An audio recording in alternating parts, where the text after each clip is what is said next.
tango zo benga ngaende na uti na Kibumba na place oba benga Kanyama Horo place ya Mama Olive eza pene na Kilimanyoka na place ya Kibumba mapinga ma FARDC ezobeta na batu ya M23 parce que Kibumba eza divisé par deux. Parti mosusu eza occupé na M23 na parti mosusu eza occupé na force gouvernementale FARDC.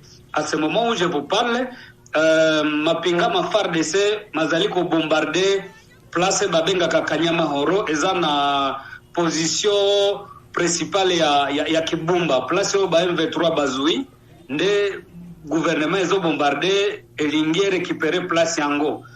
Après Bosololi ya commandant adjoint chargé des opérations général Kitambo ya lobby bako bengana na bambuna ya M23 pona makambo ezaliko salema bako ya kondimate batu ya M23 bakota na mboka Goma.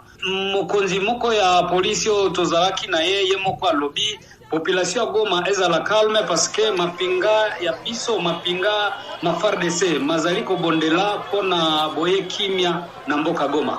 Bongo ngambo msu eza na maboko ya M23. Kibumba eza divisé par deux, parti mosusu eza habité na majorité ya population, eza occupé na M23, na parti mosusu eza occupé na gouvernement. Donc batu yango bakabwani mboka Kibumba. Na Kibumba eza na 20 km au nord de Goma.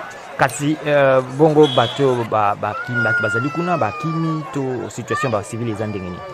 Ba civil bakimaki za mwana 8 km na Kibumba place babenga Kibati Kanyaruchinya ti na vile ya Goma Nyiragongo. Donc bango bazali komiti ya place yo balingi na nzela na banda kwa batu.